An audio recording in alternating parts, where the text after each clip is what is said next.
For a long time, they taught that Rome fell because it became corrupt, which was the moral decadence, the laziness of the legions, the laxity of the elites. A comfortable story, easy to accept, and completely misleading. The truth is much more uncomfortable, and therefore much more fascinating. Rome did not fall because it became soft. Rome went down fighting. It fell because the world around it changed so quickly and so violently that not even the greatest empire of antiquity could adapt in time. It is this forgotten truth that we are going to talk about today.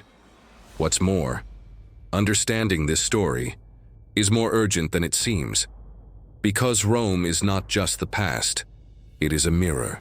What brought down Rome are forces that still haunt modern empires, great powers, institutions that seem eternal. As we watch governments, economies, and systems face ever-increasing pressures, the history of Rome stops being a distant curiosity and becomes a survival manual for our time. If you feel that there is something in today's world that doesn't close, if you notice cracks where there used to be certainties, then this video is for you. You will discover how small mistakes, desperate decisions, and invisible threats brought down the most powerful empire the world has ever seen. And most importantly, you will understand why this knowledge can be a rare advantage, something that few have, but that can make all the difference in how you read the present and prepare for the future. If you value real knowledge, if you want to see beyond the obvious, subscribe to the channel, like and share this content. You'll be part of a community that seeks not just to understand history, but to use it as a tool to live better in today's world. And I'll tell you, the history of the fall of Rome is not a straight line. It is full of twists, betrayals, unlikely heroes, and moments that forever change the destiny of humanity. Get ready, because what you're about to discover goes far beyond dates and battles. It will change the way you see power, civilization, and even the idea of eternity itself. Few empires in all of human history dared to dream as big as Rome. Imagine walking along a perfect stone road that crossed valleys, mountains, and rivers, connecting forgotten villages with monumental cities, all under the watchful eye of fortresses that seemed to defy time. For centuries, Rome was not just a city, it was a universe. From the deserts of Africa to the biting cold of the British Isles, the Roman name carried an almost divine weight, a mixture of fear, respect, and envy. After all, it was not just the colossal size of the territory that was impressive, but the social, political, and military machine that kept that colossus standing. The roads, they connected armies and markets. The aqueducts, they brought life to millions. The laws, they shaped the codes that still influence modern judgments. It was as if Rome had discovered a secret that the rest of humanity only suspected. That order, when applied with an iron fist and cunning, could shape the fate of entire continents. But perhaps the most astonishing thing was not what Rome built, but how she made it seem inevitable. Like a river that advances indifferently to the stones in its path, the empire expanded with disconcerting naturalness. In the heat of the arenas, in the golden rooms of palaces, in the squares where senators spoke with refined theatricality, an almost arrogant certainty pulsed that Rome would never fall. There is no shortage of testimonies of this trust. Cicero, one of the great intellectual architects of the Republic, even stated that Rome was the only city truly worthy of governing the world. Modern historians like Mary Beard like to joke that the Romans didn't just dominate, they genuinely believed they were doing the rest of humanity a favor by doing so. A civilization with this kind of belief in its own destiny doesn't just conquer lands, it sculpts mentalities. And yet there is a bitter irony surrounding this triumphant narrative. Because for every triumph celebrated, there were cracks emerging beneath the surface. While Roman society prided itself on its ability to absorb entire peoples, converting barbarians into soldiers, slaves into secretaries, foreigners into senators, it also began to sow, without realizing it, the seeds of its own ruin. It was like a colossal body that, because it was so heavy, began to crack internally before any external enemy could bring it down. Understanding the fall of Rome, therefore, requires more than listing battles or signing treaties. It requires a look that recognizes greatness without blinding oneself to mistakes. It requires accepting that civilizations do not collapse from a single blow, but from a series of small failures that, when added together, make even the grandest empire vulnerable to a blow. This is the story we are going to unveil. Not the fall of a city, but the collapse of a way of understanding the world. And this is where Peter Heather's perspective becomes so fascinating. Instead of settling for old answers, those that blamed excessive luxury, political corruption, or the force of barbarian invasions as isolated causes, Heather delved into the tangle of causes and effects, crossing literary, archaeological, and even scientific sources to paint a more intricate and surprising picture of Roman decadence. What he found, and what you will discover in this video, is that the fall of Rome was much less predictable than previously thought. It was not a slow, inevitable rot, as Gibbon suggested in the 18th century, nor was it a succession of grotesque mistakes made by inept emperors. Heather shows that Rome, even in its final days, was a resilient machine, strong enough to resist, but paradoxically vulnerable to new pressures from where least expected. By the way, a little warning. Throughout this dive, you will realize that the story of the Roman fall echoes uncomfortable questions about our own times. After all, what really makes an empire collapse? Is it greed, the arrogance, or are they invisible, seemingly insignificant factors that together shape the end? If you've already made it this far, allow me one request. Subscribe to the channel, like and share this video. It may seem like a simple gesture, but it helps spread knowledge that escapes cliches. Rare, profound knowledge that, who knows, could change the way you see history and the present. Without realizing it, we are already approaching an intriguing question. Who, after all, were these Romans? Where did these people capable of building and destroying the entire worlds come from? When you think of the Romans, it's easy to imagine glitteringly helmeted warriors marching in impeccable ranks. But the true soul of Rome was more complex, made up of toughness, ambition, and an incredible capacity for adaptation. In the beginning, Rome was nothing more than a small village among dozens of others on the Italian peninsula, an almost irrelevant point in the shadow of older and more sophisticated civilizations, such as the Etruscans to the north and the Greeks to the south. And yet, from that inconspicuous dust, what would be the most formidable empire in the West was born. The formation of Rome mixed myth and practical necessity. According to legend, the city was founded in 753 BC by Romulus, after killing his own brother, Remus. It's a bloody story, and the Romans didn't try to hide it. On the contrary, they cultivated this narrative of violence as if it were a testament to their implacable nature. In a world where survival was a daily battle, Rome from the beginning understood that force was as legitimate an argument as any law. In the first centuries, its expansion was slow and brutal. First, Rome consolidated its local rule, waging almost incessant wars against neighboring tribes such as the Sabines, the Volscians, and the Equus. It was a game of resistance: conquer, absorb, and if necessary, destroy. With each victory, the city grew in territory, population, and above all, in confidence. The historian Livy, writing centuries later, described this phase as a succession of wars of necessity. But the truth is that Rome, once victorious, rarely retreated. It preferred to make the conquest a platform for the next offensive. Over time, Rome perfected what would make it unstoppable: its ability to merge military and diplomatic strategy. She didn't just defeat her enemies, she absorbed them. Those defeated could, in certain circumstances, be incorporated as citizens, or at least as allies with military obligations.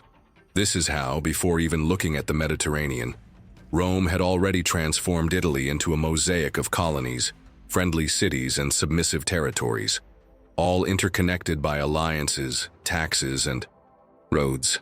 It was a network so dense that, for many people, resisting seemed more painful than integrating. A fascinating example of this strategy is the creation of the so-called colonate system. Rome founded small military cities in strategic points, planting its veterans in newly conquered territories.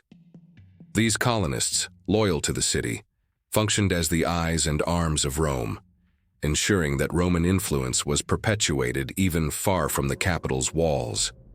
And with each generation, these new cities became Romanized, adopting the language, customs, law, and of course the veneration of the gods of Rome. But make no mistake, behind this elegant diplomacy, the Roman military machine was a calculated force of destruction. The legions, as Peter Heather well illustrates, were not just armies. They were instruments of political and social transformation.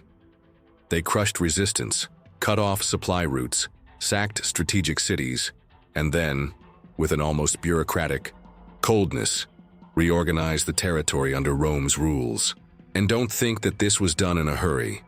Every road built, every fort erected, every colony founded followed a deliberate plan for long-term domination. This combination of brute force and cultural seduction helped create a unique model of political and social organization. Roman society was stratified but also fluid. At the top were the patricians, descendants of the city's founding families, owners of land and political power. Below them, the common people, peasants, artisans, merchants, the backbone of society constantly fighting for more rights. And even lower, the slaves, the silent force that drove the urban and rural economy. With each conquest, new groups entered this system, sometimes as allies, sometimes as second-class citizens, but always, always with the promise, or at least the hope, of rising through the ranks if they served well. Rome created a system that rewarded loyalty and usefulness while crushing rebellion without mercy. It was a cruel formula, yes, but it was undeniably effective. The great jurist Ulpiano, already in the 3rd century, said that Roman law had as its principles living honestly, not harming others, and giving each person what is theirs. In practice, this ideal was often ignored in favor of political expediency. But the beauty of this phrase is that it summed up the ethos that Rome sold to the world. The image of a civilizing, just, necessary empire. And in fact, for many people, being part of Rome didn't just mean submission. It meant access to markets, military protection, infrastructure, prosperity. The forum of a Roman city was more than a market. It was a symbol of belonging to something greater. And even in the most distant regions such as Britain or Syria, the mark of Rome was felt in the coins, in the laws, in the public baths. It is interesting to note that, to this day, traces of this identity persist. Legal expressions, concepts of citizenship, engineering techniques, all of this was bequeathed to us, often without us realizing it, by this civilization that once dared to say that it governed the entire world. But if Rome was, for many, the epitome of order, what about those who were outside the walls looking with suspicious eyes at that gigantic machine? Who were these people that Rome called barbarians, and who, as we will see, would shake the foundations of what seemed unshakable? If Rome saw itself as the center of civilization, on the other side of its borders stretched a world as feared as it was fascinating, the world of the so-called barbarians. This word, which today carries the weight of brutality, was born from linguistic prejudice. For the Greeks and later the Romans, a barbarian was simply someone whose language sounded strange, like an incomprehensible noise. It was a cultural division before it was military, but it soon became fraught with heavy judgments. Anyone who was not Roman was therefore primitive, dangerous, unstable. And, as you might imagine, this vision was not as simple as it seemed. When we analyze more carefully, and this is what Peter Heather masterfully teaches us, we realize that the so-called barbarians formed an impressive mosaic of peoples, languages, cultures, and traditions. It was not an indistinct mass of brutal marauders, but rather a collection of vibrant societies, each with its own internal complexities. Among them were the Goths, Vandals, Suevi, Alans, Burgundians, Saxons, and many others. Some more organized, others more nomadic, but all, without exception, living their own dynamics of power, alliance, and war. The diversity among the barbarians was such that it would be more accurate to speak of barbarians in the plural, and not as a homogeneous group. Some people, such as the Visigoths, structured long-lasting kingdoms, with their own systems of law and robust political hierarchies. Others, like the Huns, formed mobile confederations centered on charismatic leaders like Attila, the one who would be called the Scourge of God. Interestingly, not all barbarians were hostile to Rome. Many for centuries sought diplomatic relations, peace treaties, and even positions within the Roman army.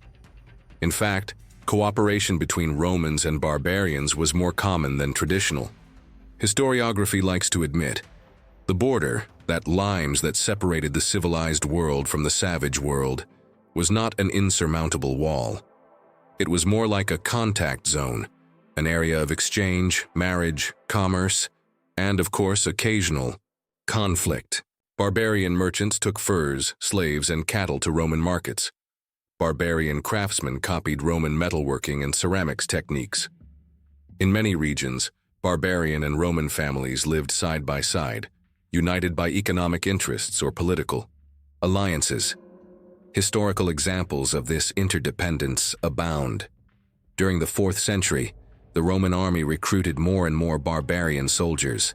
Men coming from the banks of the Rhine or the Danube became legionaries, officers, and, in some cases, even generals. One of the most emblematic was Flavio Estilicão, the son of a Vandal and a Roman woman, who became the supreme commander of the forces of the Western Roman Empire in the early 5th century.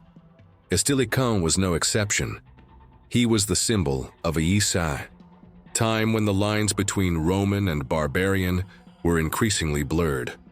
However, coexistence did not eliminate stereotypes. For many Romans, the barbarian continued to be portrayed as the opposite of virtue, a being dominated by instincts, incapable of discipline or rationality. Writers such as Ammianus Marcellinus described the Huns as almost human creatures who lived on horses, eating raw meat and disregarding civilized conventions.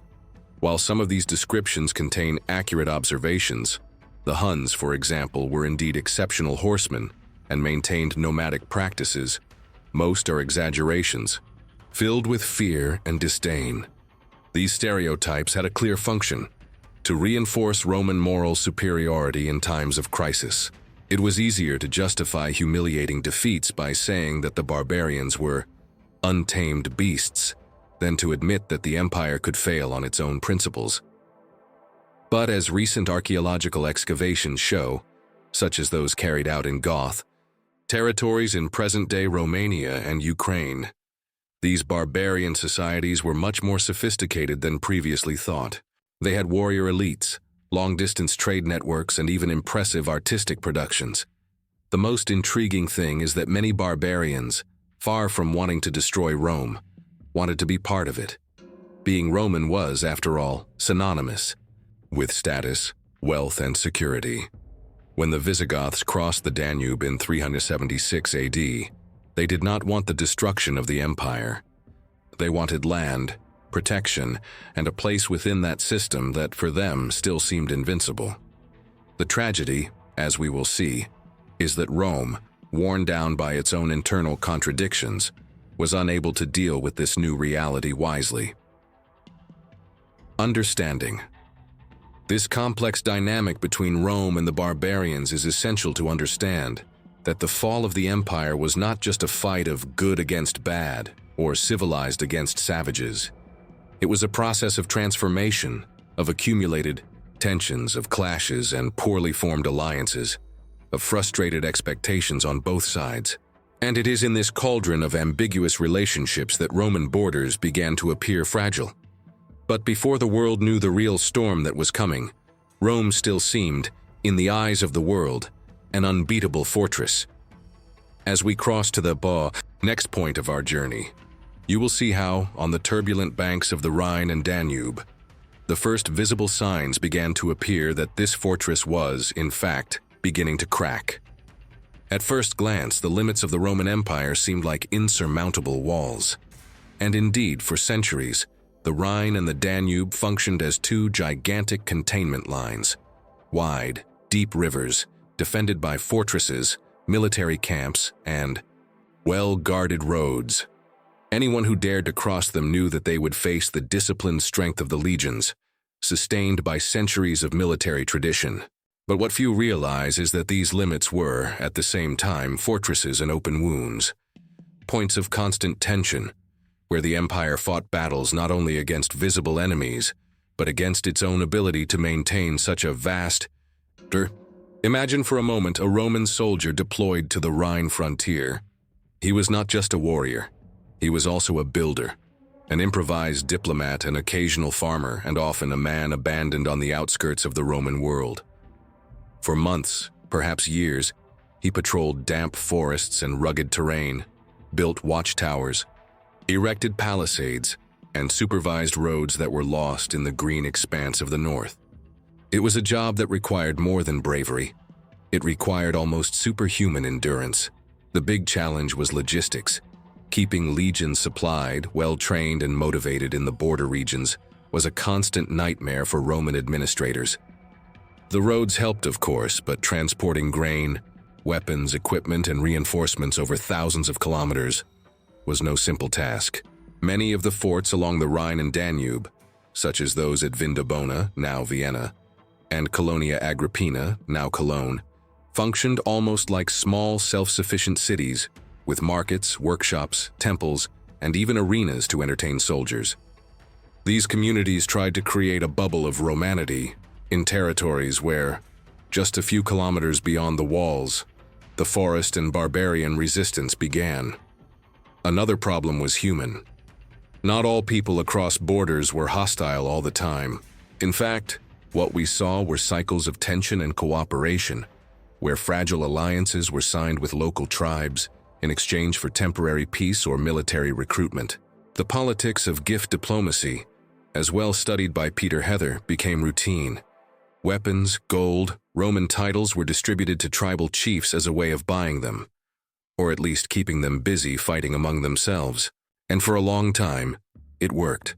The living border, permeable and unstable, seemed under control, but it was a costly control, and this growing dependence on unstable allies began, without Rome realizing it, to change the balance of forces. The Four episode of the Franks at the end of the 3rd century is illustrative. Initially used as allies and guardians of the Lower Rhine, they soon became one of the region's biggest problems. They settled, multiplied, and once strong enough began to challenge Roman authority, as if the very hand that fed them had inadvertently created new adversaries. These tensions were worsened by a structural factor. The empire was too large to respond quickly to all local crises. The administrative division into dioceses and provinces, promoted by emperors such as Diocletian and Constantine, attempted to decentralize power, creating local response systems. But in practice, many decisions still needed imperial approval, and delays were inevitable. A Germanic revolt at one end of the Danube could take months to put down, while another broke out further upstream, taking advantage of the vacuum. And the worst part, the barbarians also learned. With each skirmish, with each treaty, they observed Rome's weaknesses. Germanic tribes such as the Alemanni, for example, developed specific tactics to cross rivers quickly, avoiding direct contact with the heavier legions. And the Goths, at the end of the 4th century, would learn to use Roman diplomacy against the empire, demanding lands, payments, and titles under the veiled threat of rebellion. The first signs that something more serious was approaching began to gather like heavy clouds. Increasingly frequent barbarian incursions forced Rome to build new defensive lines, such as the famous Germanic Rhaetian limes, with towers every few kilometers, interconnected by roads and walls of wood and stone. But no wall is invincible if there are not enough men to defend it, nor enough resources to support them. And Rome, at the end of the 4th century, began to realize that both gold and soldiers were becoming increasingly scarce goods. The most symbolic episode of this growing tension was perhaps the crisis on the Danube in 376 AD, when a large group of Goths, pressured by the arrival of the Huns, asked for permission to cross the river and settle within the empire. Rome, with its old reflexes, tried to deal with the situation as usual: military control and tense diplomacy. But something was different. The scale of the migration, the hunger of refugees, the corruption of local officials, everything broke the traditional script. It is here, precisely at this breaking point, that we begin to see the backdrop to one of the most dramatic moments in Roman history: the war on the Danube. A conflict that not only shook the structures of the empire, but revealed that Rome, that once implacable machine, was beginning to no longer recognize the very enemy it formed at its doors. Few episodes in the history of Rome were as decisive and as misunderstood at first sight as the crisis that began on the banks of the Danube in 376 AD. Imagine a human tide, formed not by traditional invading armies, but by entire families of Goths, men, women, children, desperately fleeing from an even fiercer enemy. The Huns, who, like a black storm coming from the steppes, spread terror wherever they went. The Goth leaders, Fritigern and Alaviv, made an audacious decision: to cross the Danube and seek shelter within the Roman Empire. And here comes the first great irony. They did not arrive as declared enemies. On the contrary, they asked for permission to settle in Roman lands, offered oaths of allegiance, and promised military services in exchange for security. It seemed at first glance an advantageous negotiation for Rome, a considerable reinforcement of experienced warriors at a time when the empire's manpower was beginning to become scarce. But reality, as so often in history, escaped the plans of both sides. The crossing was poorly organized. Roman supervision was corrupt, and soon hunger, humiliation, and resentment transformed refugees into armed rebels. The bishop and historian Ammiano Marcellino, a witness at the time, described the scenario bitterly: endless lines of hungry Goths being extorted by greedy generals in exchange for food, sometimes even forced to sell their own children into slavery so as not to die of hunger. What began as a humanitarian crisis quickly turned into a military problem.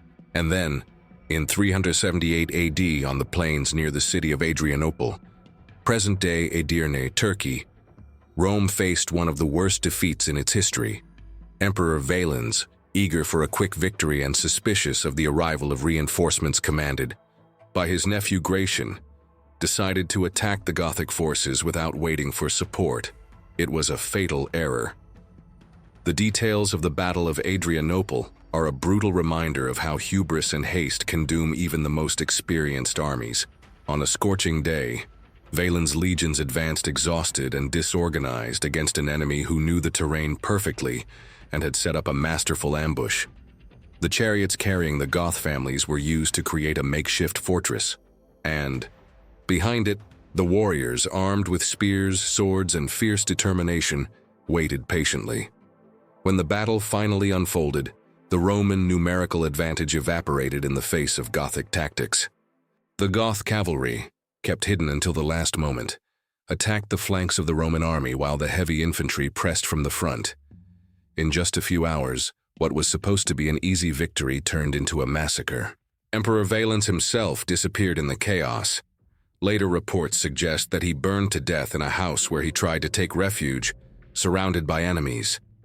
For Rome, Adrianople was more than a military defeat. It was a profound psychological shock. For the first time since the heyday of the Republic, a Roman emperor died in combat against a barbarian enemy. It was as if the world had suddenly lost its natural order. Historian Edward Gibbon, centuries later, would define Adrianople as the beginning of the end, a wound so serious that the empire would never be able to completely heal. The impact was immediate and devastating. Rome's military prestige collapsed.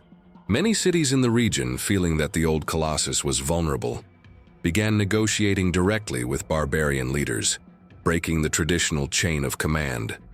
Confidence in the borders evaporated like water on a hot stone. To contain the chaos, the new emperor, Theodosius I, was forced to adopt an unprecedented policy. Instead of expelling or destroying the surviving Goths, he negotiated their settlement within Roman territory as federates, armed autonomous allies in exchange for uncertain loyalty. This change represented a radical break in the way Rome dealt with outside peoples. For centuries, barbarians could be allies, but they were always subordinated, controlled, dispersed. Now, for the first time, barbarian armed groups received land en masse, maintaining their weapons, their leaders, their identity. A new type of relationship emerged, not based on total submission, but on precarious agreements made under the shadow of fear. Peter Heather highlights that, from that moment on, Rome was never able to fully regain control of the eastern borders. The model of forced integration had given way to something different, an empire where imperial authority coexisted, uncomfortably, with semi-Roman military powers. It was as if Rome had been forced to recognize that it no longer ruled alone, and if the banks of the Danube had become a tense and fragile negotiating ground, imagine what would happen when other borders began to crumble. Because while Rome tried to recover from the blows in the east, new storms were brewing in the west, and the name that would soon echo in the marble halls and on the battlefields would be one of the most feared in history: Alaric, the king of the Visigoths. When Alaric and his Visigoths passed through the gates of Rome in AD 410, the world, at least the world that Rome had created, shook to its foundations. Think about it. For 800 years, Rome had been unconquered within its own walls. Kings, generals, barbarians, and traitors had tried, but none had managed to invade the Eternal City. For the Roman mentality, this was not just a historical fact. It was living proof of the protection of the gods, of the legitimacy of the empire, of the natural order of the universe itself. And suddenly, all of this collapsed under the feet of the Visigoth horses. The sack of 410 was not the apocalypse that some later sources painted it as. There was no complete destruction of the city. Libraries were not burned as in Alexandria, nor were all temples desecrated. In fact, according to reports such as that of Erasius, a disciple of St. Augustine, Alaric ordered that Christian churches be respected as places of refuge. But the psychological shock? Oh, that was immense. It was as if the heart of the civilized world had been exposed to ridicule. What the barbarians' blade did not destroy, humiliation corroded. Alaric, interestingly, did not seem interested in destroying Rome. He wanted recognition, land for his people, a formal position within the Roman order. But the negotiations had failed, partly due to Roman arrogance, partly due to the political complexity of an empire that, by then, already seemed like a house divided against itself. With no alternative, Alarico played his last card, a brutal demonstration of force. And so, on a morning that seemed surreal to anyone who lived at that time, the inevitable happened. Rome, the Invincible, was sacked. Cultural reactions to this event were as intense as they were varied. For many pagans, the blame was obvious. Abandoning the old gods in favor of Christianity would have angered traditional deities. A feeling that would resurface several times in history. This idea that moral or religious decadence is the cause of the ruin of civilizations. Christians, intellectually led by figures like St. Augustine, needed a new narrative to explain the catastrophe without losing faith. It was in this turbulent context that Augustine began to write his masterpiece, The City of God. A colossal book born from the urgent need to redefine what was truly eternal. For Augustine, Rome, with all its material glory, had never been the true city of God. The true city, the one that would never fall, was spiritual, invisible, formed by the righteous, by faith, by divine grace. The sack of Rome, therefore, was not the end of the world, but merely the fall of an imperfect earthly order. This argument, as sophisticated as it was consoling, had a profound impact. For the first time in such an articulated way, Christianity, positioned itself not only as a saving religion, but as a philosophical explanation for the course of history. And in doing so, Augustine helped shape not just the Middle Ages, but the entire Western view of the meaning of the fall of empires and civilizations. The City of God was thus more than a theological response. It was a radical proposal, human. History, with all its empires and glories, is a constant battle between two cities, that of men and that of God. No victory, no fall, should be seen as definitive in the divine plan. This idea would echo centuries later in medieval chronicles, Renaissance treatises, and even modern reflections on rise and decline. But there was also another consequence, more immediate and visceral. Confidence in the empire as a guarantee of stability began to unravel. News of the sack of Rome spread quickly, creating a sense of widespread panic. Local governors, landowners, and military men began to realize that it might be more prudent to invest in their own domains than to blindly trust an increasingly distant and powerless central authority. The fabric that linked the empire began to fray irreversibly. It is impressive to see how even today, images of Rome being sacked still provoke strong emotions. They confront us with the fragility of human constructs, with the uncomfortable fact that no order, however solid it may seem, is safe from crumbling under the weight of its own failings and the unforeseen forces of the outside world. And if the symbolic fall of Rome in 410 was a devastating blow, what about the events that followed? Because far from being the end, Alaric's sack was just one of the first signs of a much deeper collapse. A collapse that would affect the economic backbone of the empire, the riches that flowed from the African provinces, essential to feeding Rome and financing its legions. It is to these once fertile and hotly contested lands that we will turn our eyes now as we explore how the loss of Roman Africa became yet another mortal wound in the already battered body of the empire. If the sack of Rome was a blow to the soul of the empire, the loss of Africa was a direct blow to the economic heart that still made the Roman body throb. It is curious to think that, for many Romans in the 5th century, Africa, and not Italy, was the true source of prosperity. The vast plains of ancient Numidia and fertile Byzacina, in present-day North Africa, were the granaries that fed the city of Rome.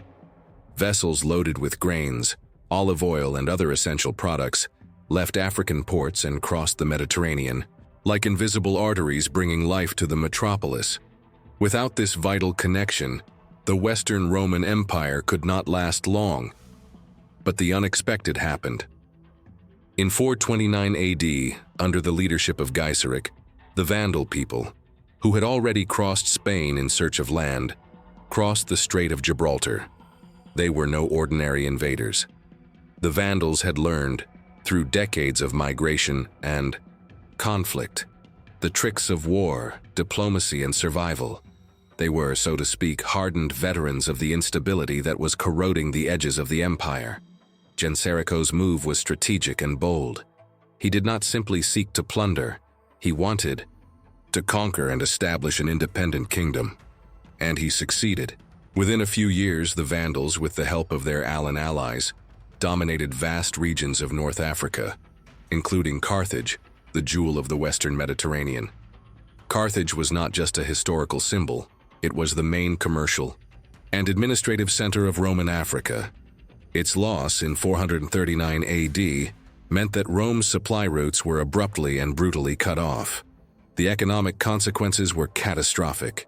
Without African grain, Rome began to experience chronic food shortages. The annona system, responsible for the free or subsidized distribution of cereals to the urban population, collapsed. And without cheap food, the city's social fabric quickly disintegrated. Riots and famine became common scenes. As Peter Heather points out, this food crisis was not just a matter of empty stomachs. It was a mortal blow to the legitimacy of imperial government.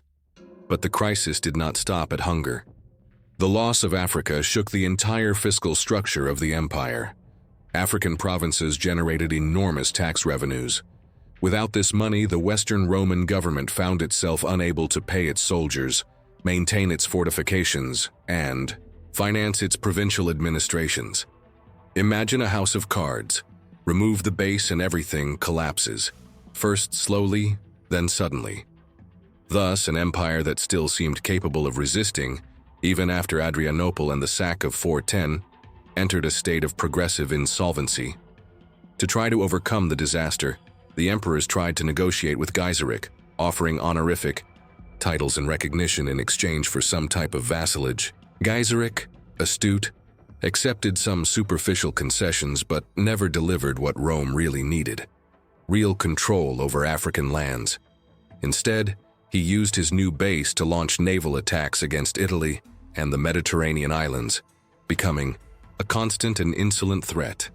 And there is no shortage of testimonies of the despair that befell Rome during this period. One of the most poignant comes from Salvian, a priest from Marseille, who wrote that the Roman people were being punished for their sins, corruption, injustice, and greed, and that the barbarians, however cruel they seemed, were morally superior because they better respected their own codes of honor. An argument that, even coated with religious fervor, reveals the degree of disillusionment that gripped Western Roman society. The fiscal crisis that followed was not simply a lack of money, it was a lack of ability to exist as an empire. With fewer paid soldiers, more borders were vulnerable. With less financed administration, more provinces fell into autonomy or abandonment. Each crisis generated another, in a vicious cycle that not even the most well-intentioned emperors, like Majorian, one of the West's last unlikely heroes, could stop. Africa, therefore, was not just another lost province. It was the loss that triggered an irreversible spiral. Peter Heather is incisive in demonstrating that, without Africa, the Western Roman Empire no longer had the minimum conditions to remain functioning as a cohesive entity. He was like a hungry giant, surrounded by enemies, stumbling closer and closer to the abyss. And if losing Africa meant losing the support of the Roman body, new winds, even more violent, were already blowing from the east. Because while Gaiseric was consolidating his rule in the fertile lands of North Africa, another sinister threat was growing on the Pannonian Plain. A nomadic and ruthless people, led by a man whose name would become synonymous with terror: Attila the Hun. If Rome's borders already seemed fragile after the loss of Africa, Attila's arrival was like thunder tearing through an already charged sky. Amid the steppes of Central Asia, a new type of enemy was emerging, one that didn't even fit into the old Roman molds of war and diplomacy. The Huns were different. They were a living storm, fast, fierce, unpredictable. And at the center of this storm, there was a man whose ambition and cunning still haunt humanity's collective memory: Attila. The origins of the Huns, shrouded in mystery, caused amazement and fascination among Roman chroniclers. Ammianus Marcellinus, one of the few contemporaries to write about them, described them as almost supernatural, creatures born from the far reaches of the known world, hardened by nomadic life, shaped for war from birth. Horses were extensions, their bodies, arches, extensions of their arms. They said that a Hun boy, even before learning to walk properly, already knew how to ride and shoot arrows. True or exaggerated, the psychological impact the Huns caused was immediate and devastating. But what transformed the Huns from a diffuse threat into a true force of destruction was Attila's rise to power, along with his brother Bleda, around 3 AD. After Bleda's death, some suggest at Attila's own hand, he became the absolute lord of the Huns, commanding a federation of fiercely loyal tribes, thirsty for loot and territory. Attila understood the diplomatic game as well as he understood the game of war. He didn't attack blindly. He demanded gold tribute from the Roman emperors in exchange for peace. And when his demands were not met, he marched his army in brutal displays of force. During the 440s, he repeatedly invaded the Balkan provinces, destroying cities such as Nisus, present-day Niš, Serbia, with a ferocity that few dared to challenge. The pressure that Attila exerted on the Goths was, paradoxically, one of the main reasons why the Germanic people ended up crossing Roman borders decades earlier. Fleeing from the Huns, entire tribes migrated into the empire, triggering the series of crises that we saw in previous episodes. Peter Heather accurately points out, without the Hun threat pushing Germanic peoples south and west, the Roman migration crisis would have been much more manageable. Attila, however, was not content to be a threatening shadow in the east. In AD 451, he launched his boldest attack yet, a massive incursion into Gaul, the beating heart of Roman Europe. Cities like Metz were razed to the ground, while others, like Paris, only escaped through a combination of desperate resistance and, according to tradition, the miraculous intervention of local saints like Saint Genoveva. The culmination of this advance was the famous Battle of the Catalaunian Fields, fought on the plains of northern Gaul. There, Attila faced an unlikely coalition, Romans commanded by Flavius Aetius and Visigoths led by King Theodoric I. It is curious to think that, at that moment, ancient enemies, Romans and barbarians, came together to stop a common enemy that threatened to destroy not only empires, but the entire, fragile civilizational balance of the time. The battle was brutal. Sources such as Jordanes describe bloody combats, with piles of dead so high that they slowed the movements of the armies. Aetius, with his military experience and his ability to negotiate unlikely alliances, managed to stop Attila, but not destroy him. The Hun king retreated, still dangerous, still threatening, but wounded in his prestige of invincibility. The Roman victory at the Catalaunian Fields was, for many later chroniclers, a sign that Rome could still resist. But the reality was more bitter. The battle had exhausted resources, weakened alliances, and demonstrated that Rome, even victorious, no longer had the vigor it once had. The ability to maintain control over its own allies was as fragile as the cracked walls of its border cities. And Attila, even defeated, was still not a defeated enemy. The following year, he would invade Italy itself, spreading panic to the gates of Rome. Only a combination of starvation, disease, and skillful negotiations, including the famous embassy, led by Pope Leo I, would prevent the city's total destruction. But the message had already been given. The Rome that had once made the world tremble now survived more through diplomacy than the sword. And while Attila passed from the scene, his sudden death in AD 453 still shrouded in mystery, the Roman world continued its slow unraveling. Because the fall of the Huns, although it marked the end of an era of terror, would open the way for a new reorganization of the European map, a reorganization that would seal the final fate of the Western Roman Empire. Attila's death in 453 AD was as abrupt as his rise had been impressive. According to ancient accounts, he died on the night of his own wedding banquet, the victim of a hemorrhage. A bitter irony for a man who had sowed death and terror wherever he went. Some sources, such as Priscus of Panio, suggest that he simply drowned in his own blood after a violent nosebleed. Others, more imaginative, speak of poisoning or betrayal. Be that as it may, his death created a vacuum that the Huns were unable to fill. Without Attila's charismatic and brutal leadership, the Hun Federation quickly fragmented. It was as if the very fabric that united these very diverse peoples, Turks, Scythians, subject Germans, disintegrated in the air. There was no successor capable of replicating the magnetism and authority that Attila exercised over his hordes. His sons, Elac, Dengizico, and Ernaco, tried to maintain cohesion, but the colossus crumbled beneath their feet. The revolt that sealed the fate of the Huns came from the very people they had subjugated. At the Battle of the Nidau River in 454 AD, a coalition of Germanic peoples, Ostrogoths, Gepids, Heruli, and others, faced and overwhelmingly defeated the Huns. It was a moment of collective liberation. Tribes that for decades had lived under the rule of the horsemen of the steppe now saw the opportunity to write their own destiny. Jordanes, a 6th century historian, describes the battle as an apocalyptic conflict, where old servants turned against their masters with redoubled fury. The impact of this fall was immediate and profound. Without Hun terror pressing at the borders, the political landscape of Central and Eastern Europe began to rearrange itself. Germanic peoples, previously hostages or forced allies of the Huns, now emerged as protagonists of a new era.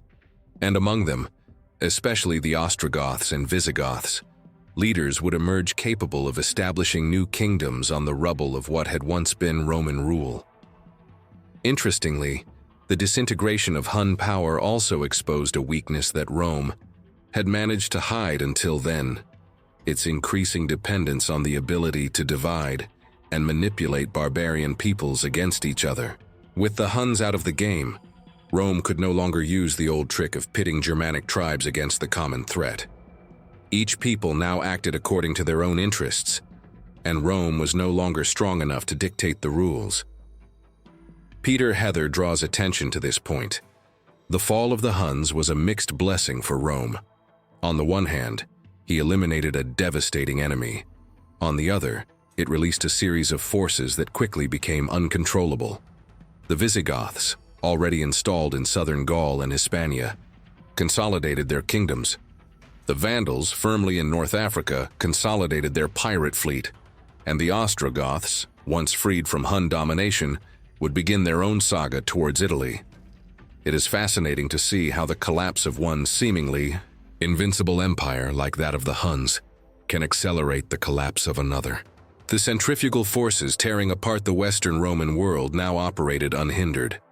The map of Europe began to appear in new colors, colors that the old Roman Senate, with its ancient robes and traditions, could barely understand. And even, for those who still believed in a possible restoration of the empire, in Rome, Ravenna, or Constantinople, reality imposed itself with implacable harshness. The West was no longer Roman in essence. It was a mosaic of emerging peoples, languages, and kingdoms, all building their future on the ruins of the old order. Still, while the empire struggled to survive successive blows, the symbolic figure of the Roman emperor himself resisted, at least on paper, a fragile, melancholic resistance, sustained more by the weight of tradition than by real strength. Because, as we will see below, the end of the Western Roman Empire would not only come at the hands of external barbarians, but also from the silent erosion of its internal authority. When we try to imagine the end of the Western Roman Empire, it is tempting to envision a single epic battle, a resounding fall worthy of the great ancient epics. But the reality was much more melancholic, and perhaps for that reason, even more painful. The empire that had dominated the Mediterranean for centuries was not overthrown in a single blow. It gradually withered, like an ancient tree that was still standing and was already dead inside. The internal crisis that consumed the West after the fall of the Hun Empire was not just military, it was political, social, and above all moral. The administrative structures that supported the vast Roman territory began to disintegrate. Provincial governors increasingly acted like local petty kings, making alliances of their own, collecting taxes in their own way, and often completely ignoring what remained of central authority in Ravenna, which had become, ironically, the capital of the Western Empire following the insecurity in Rome. The Roman army, once the pride and terror of the known world, became a caricature of itself. A large part of the troops were now made up of federates, soldiers of barbarian origin, hastily recruited and often more loyal to their own leaders than to the emperor. To keep these men, Rome no longer offered glory or full citizenship, only promises of land and plunder. Peter Heather points out with characteristic precision that at this final stage, the Western Roman Empire was an empire in name, but a confederation of autonomous armies in practice. Territorial loss was inevitable. Britannia was one of the first to retreat, practically abandoned to its own devices at the beginning of the 5th century. Then, large parts of Gaul, Hispania, and North Africa fell under the control of budding barbarian kingdoms. Each new loss was a cut that the empire, bleeding for decades, no longer had the strength to stop. And then came 476 AD, the year that history books teach us to recognize as the official end of the Western Roman Empire. That year, a young emperor named Romulus Augustulus, ironically and painfully named after Rome's legendary founder and first emperor, was deposed by Odoacer, a Germanic chieftain who had become the most powerful man in Italy. Romulus was neither executed nor publicly humiliated. He was simply retired, sent to live in a village in southern Italy with a modest pension. The deposition of Romulo Augustulo did not cause great commotion. There were no mass uprisings, no fiery declarations of resistance. The truth is that for the majority of the population, what had changed was no longer enough to justify fighting or lamenting. Real power had long ceased to reside in the imperial title. The deposition was just the officialization of what everyone already knew. Rome, as mistress of the West, was now just a memory. But if Rome had fallen, something new emerged. The barbarian kingdoms that emerged from the ashes of the empire were not mere clusters of marauding tribes. They were political organizations that often tried to imitate the Romans themselves. The Visigoths in Hispania and Gaul, the Ostrogoths in Italy, the Vandals in North Africa. All of these peoples maintained Roman institutions, adopted Christianity, albeit in forms that were often heretical in the eyes of Rome, and in several cases retained Latin as the language of government. Odoacer, for example, ruled Italy not as but as a patrician invested by the Eastern Emperor Zeno. It was a conscious attempt to maintain, at least in appearance, the continuity of the old Roman order. And this reveals something fascinating to us. Even after the formal fall, the Roman ideal still possessed such a powerful magnetism that no one dared, at first, to declare its absolute end. Ruling in the Roman way was also a sign of legitimacy. This new political map, born of the dissolution of the Western Empire, was an unstable but dynamic mosaic. Each barbarian kingdom tried to balance Roman tradition and its own ethnic identity. Roman law continued to apply in many of these territories, especially among the local Roman population, while Germanic law codes applied to barbarians. This coexistence generated curious legal and social hybrids, which would shape the formation of future medieval kingdoms. In many ways, what was emerging was not a complete collapse, but a radical transformation. A painful transition, where Roman culture, although injured, mixed with the dynamism of the new people. And it is interesting to observe how the concept of empire never really disappeared. In less than 3 centuries, a new attempt to restore it would emerge, with Charlemagne crowned emperor of the Holy Roman Empire in the year 800, a symbolic restoration which sought to legitimize itself due to the glorious past that Rome represented. But while that future was still only a vague promise, the 5th century present offered a much darker reality. Ruined cities, abandoned roads, fragmented trade, and isolated communities trying to survive amid a power vacuum. Urban infrastructure, so essential to the Roman way of life, collapsed. In many regions, the currency became rare, interregional trade has shrunk drastically, and the ideal of a universal order, governed by law and reason, gave way to local structures based on force and oral tradition. This new world, which emerged amidst the ashes of antiquity, would be the cradle of medieval Europe. A less centralized, more rural, more fragmented Europe, but also full of possibilities for renewal. The fall of Rome was not the end of history, it was the starting point for a new era, full of contradictions, but also of cultural and social ferment. And yet, even in forgotten villages, isolated monasteries or barbarian fortresses, the name of Rome continued to echo like a whisper, a reminder that somewhere in the past, there was an ideal of order, greatness, and civilization that, even fallen, still fueled dreams of new empires. And it is precisely this profound legacy, this invisible heritage that Rome left in the heart of Europe and the Church, that we will now turn to.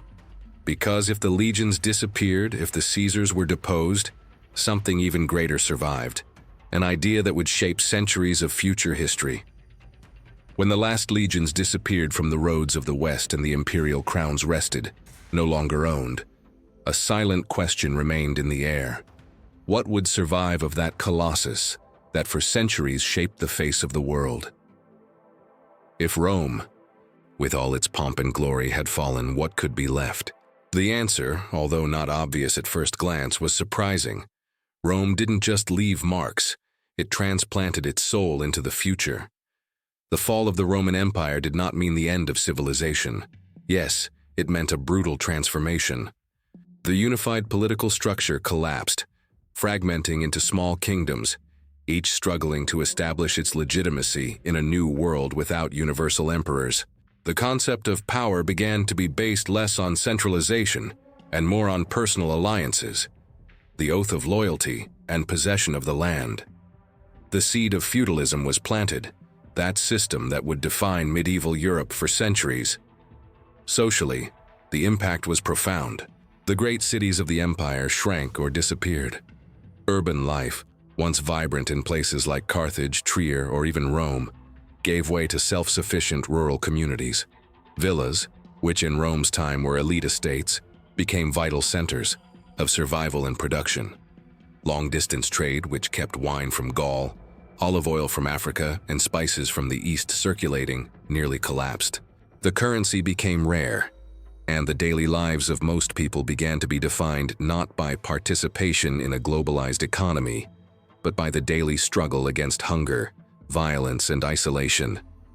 Religiously, however, a force came to life with even more vigor: the Christian Church. If imperial authority waned, spiritual authority grew. Rome was no longer the seat of an earthly empire, but became the heart of a spiritual empire. The Bishop of Rome, the Pope, emerged as the only figure capable of claiming some continuity with the glorious past, invoking his connection with Peter, the Apostle, and with the Christian tradition that had flourished under imperial protection. This emergence of papal authority as a political and religious force is one of the most impressive legacies of the Roman fall. In a world without emperors, popes became the defenders of order, the mediators between barbarians and Romans, the patrons of culture and education. It is no exaggeration to say that without the Church of Rome, and without the Pope's ability to position themselves as heirs to the imperial tradition, much of the classical legacy would have been lost forever. Political, social, and religious transformations interacted in unexpected ways.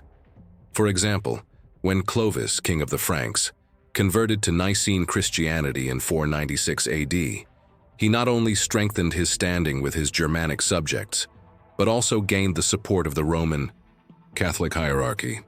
It was the beginning of a new partnership between throne and altar, between sword and cross, that would shape the destiny of Europe. The very idea of Christendom, of a cultural and spiritual space unified under the Christian faith, is a direct heir of this transformation. And interestingly, the memory of Rome never disappeared, it just transmuted. Barbarian kingdoms such as the Visigoths, Ostrogoths, and Lombards attempted to imitate Roman administration. Roman law continued to be studied, adapted, and applied, and the dream of an imperial renewal still burned, discreetly, in the collective imagination, a dream that would find an echo centuries later, in the coronation of Charlemagne in 800, as Emperor of the Romans. Thus, Rome fell, but its ideas, its structures, its faith, and even its arrogance survived and were reborn in new forms. It would not be an exaggeration to say that the entire history of medieval Europe, and by extension, of Western civilization, is a long negotiation with the heritage of Rome. It is fascinating to see how, in the most everyday details of our modern life, in the laws, in the concepts of citizenship, in property rights, in the very idea of a Europe, Rome still breathes. A subtle breath, almost imperceptible but always present. And when contemplating this extraordinary legacy, a deeper reflection inevitably arises. If Rome, in its greatness and fall, still echoes in our days, what does this tell us about the empires, the civilizations, the institutions that today we consider unshakable? Perhaps by exploring these reflections, we can find answers not only about the past, but also glimpse signs about what is to come. When we look at the fall of Rome, it is tempting to look for a specific moment, a fateful day, a decisive battle that sealed the fate of such a vast empire. But history, like life itself, is rarely reduced to isolated events. The fall of Rome was a process, long, painful, full of advances and setbacks, where each victory hid a new fragility, and each defeat was just another crack in a structure that could no longer sustain itself. The empire did not collapse overnight. For centuries, it resisted, adapted, reinvented itself. There were times when it seemed that the old order could be restored, that Rome still had tricks up its sleeve. But like a tired old giant, Rome gradually collapsed, not only under the weight of the barbarians, but under the weight of its own contradictions, the difficulty of administering an immense territory, social fragmentation, the growing dependence on unstable allies, the loss of a clear identity about who really was Rome. And if we look closely, we will realize that this is not just an ancient phenomenon. How many times throughout history have we seen great empires, nations, or organizations follow a similar path? Apogee, crisis, resistance, and then the fall, all while still appearing on the outside, solid and unbeatable. The study of the fall of Rome teaches us something that few like to admit. Fragility is often invisible until the moment it becomes irreversible. Nowadays, in an increasingly interconnected world, where institutions previously seen as eternal are beginning to show cracks, reflecting on the destiny of Rome is perhaps more relevant than ever. Not to predict the future accurately. History never repeats itself in the same way, but to understand the deep dynamics that corrode systems, corrode structures, corrode certainties. Peter Heather reminded us with his precise analysis that the fall of Rome was not the simple result of internal decay, but the product of unexpected external pressures combined with unresolved internal weaknesses, a lethal combination that can shake even the most resilient institutions. Thinking about this isn't just an academic exercise, it's a powerful lens through which to observe our own times. And here, if you allow me, I would like to make a special invitation. If this content has awakened in you this rare thirst to understand the world in more depth, subscribe to the channel, leave your like and share this video with those you know who also value real knowledge.